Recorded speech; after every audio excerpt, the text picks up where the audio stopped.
कहानी की शुरुआत एक घर से होती है जहां परिवार का कुत्ता डरा हुआ इधर उधर देख रहा होता है। उसका मालिक एडम घबराकर भाग रहा होता है। वह अपने माँ बाप के कमरे में पहुंचता है जहां दोनों खून से लथपथ मरे पड़े होते हैं। एडम डरकर बिस्तर के नीचे छिप जाता है और एक बंदूक उठा लेता है।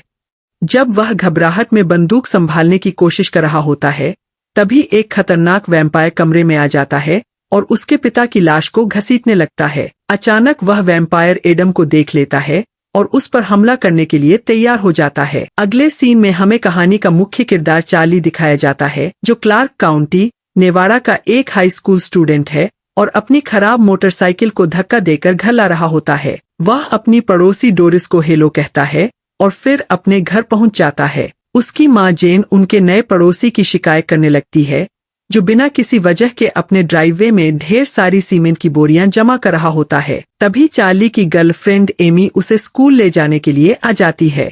जब चार्ली क्लास में होता है तब टीचर हाजिरी लगाती है और पता चलता है कि कई स्टूडेंट्स गायब हैं, जिनमें उसका दोस्त एडम भी शामिल है, जिसकी शुरुआत में मौत दिखाई गई थी। बाद में जब चार्ली अपने लॉकर के पास होता है तब उसका बचपन का दोस्त एड उसे अलग ले जाकर बताता है कि एडम गायब है। फिर एड कहता है कि उन्हें रात में जाकर उसके घर की जांच करनी चाहिए, लेकिन चार्ली तैयार नहीं होता क्योंकि एमी को डेट करने के बाद से वह स्कूल के कूल बच्चों के साथ रहने लगा है, जबकि एड और एडम को लोग लूजर समझते हैं। इसलिए एड की मदद करने की बजाय वह एमी के साथ डेट पर चला जाता है। जब एमी उसे घर छोड़ रही होती है तब चार्ली अपनी माँ को उनके नए पड़ोसी जेरी के साथ फ्लर्ट करते देखता है, इसलिए दोनों उससे मिलने चले जाते हैं। जेरी के अंदर जाने के बाद चार्ली को एड का गुस्से भरा मैसेज मिलता है, जिसमें वह धमकी देता है कि अगर चार्ली नहीं आया तो वह उसके बचपन की शर्मनाक बातें सबको बता देगा। यह सुनकर चार्ली तुरंत एडम के घर पहुंच जाता है,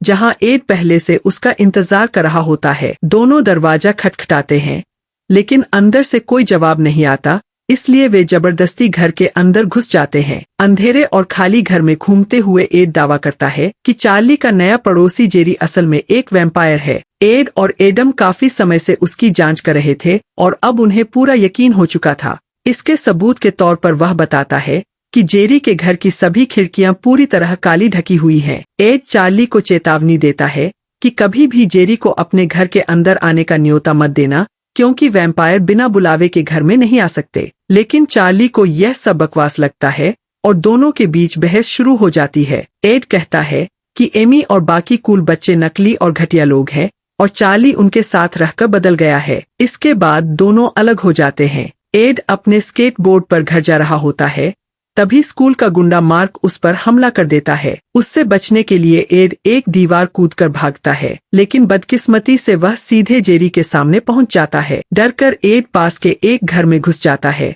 क्योंकि उसे लगता है कि जेरी अंदर नहीं आ पाएगा, लेकिन जेरी अंदर आ जाता है क्योंकि वह घर खाली पड़ा होता है। जेरी कहता है कि उसे पता है एड काफी समय से उस पर नजर रख रहा था। घबराकर एड ऊपर की ओर भागता है और फिर खिड़की से छलांग लगा देता है, लेकिन बाहर जेरी पहले से उसका इंतजार कर रहा होता है। एड स्विमिंग पूल में गिर जाता है। तब जेरी उसे शांत रहने के लिए कहता है और बताता है कि जो होने वाला है वह उसी के भले के लिए है। इसके बाद वह अपनी मानसिक ताकत से एड के दिमाग को कमजोर करने लगता है और आखिर में अपने नुकीले दांत उसकी गर्दन में गड़ा देता है। अगले दिन चार्ली देखता है कि एड स्कूल नहीं आया, इसलिए वह उसके घर जाता है। वहां उसे सिर्फ एड के माता पिता मिलते हैं, जो उसका अच्छे से स्वागत करते हैं। चार्ली बहाना बनाता है कि उसे ऊपर जाकर एक किताब लेनी है। एड के कमरे में उसे पीटर विंसेंट नाम के एक वैम्पायर हंटर की वेबसाइट मिलती है। वहां उसे कुछ वीडियो भी दिखाई देते हैं,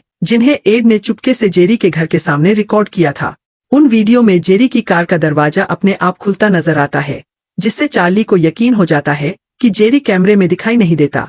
यह देखकर वह बुरी तरह हिल जाता है और आखिरकार मान लेता है कि एड सच कर रहा था।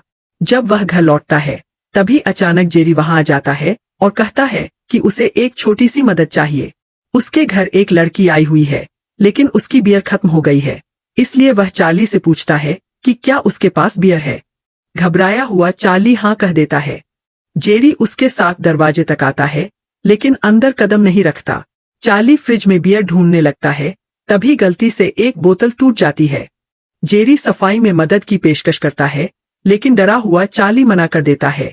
बियर देकर दरवाजा बंद करने के बाद वह ऊपर अपने कमरे में जाता है, जहां एमी उसका इंतजार कर रही होती है। लेकिन चार्ली का दिमाग पूरी तरह जेरी के बारे में सोच रहा होता है, इसलिए वह तुरंत खिड़की की तरफ भागता है। वहां वह देखता है कि जेरी की डेट बनकर जो औरत आई है वह उनकी पड़ोसी डोरिस है। तभी जेरी ऊपर उनकी तरफ देखता है तो घबराकर चार्ली एमी को जोर से बिस्तर पर नीचे धक्का दे देता है। एमी को समझ नहीं आता कि आखिर उसे क्या हो गया है, इसलिए वह नाराज होकर वहां से चली जाती है। उसी रात चार्ली की नींद एक औरत की चीख सुनकर खुलती है। वह तुरंत पुलिस को फोन करता है, लेकिन जब पुलिस वहां पहुंचती है तब जेरी अपनी चालाक बातों से उन्हें आसानी से बहला देता है। चार्ली अपने पड़ोसी जेरी के बारे में सच्चाई जानने की कोशिश में उसके घर में चुपके से घुस जाता है, क्योंकि उसे डर होता है कि डोरिस नाम की महिला किसी मुसीबत में है। घर के अंदर उसे एक रहस्यमय तांत्रिक चिन्ह मिलता है, जिसकी वह तस्वीर ले लेता है। लेकिन तभी जेरी लौट आता है और चार्ली को छिपना पड़ता है।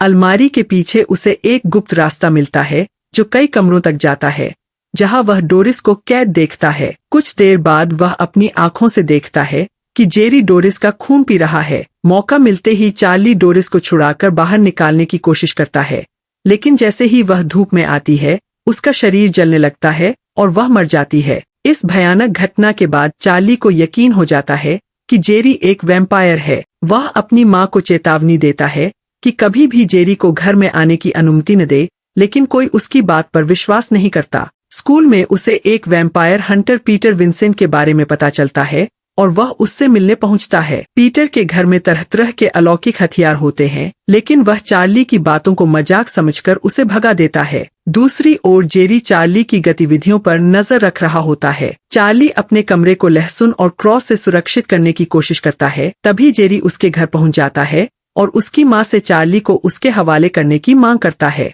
जब उसकी मां इनकार कर देती है तो जेरी गुस्से में गैस लाइन में आग लगाकर घर में विस्फोट कर देता है। चार्ली, उसकी मां और उसकी गर्लफ्रेंड एमी किसी तरह बच निकलते हैं, लेकिन जेरी उनका पीछा करता है और अपनी असाधारण ताकत दिखाते हुए उन्हें मारने की कोशिश करता है।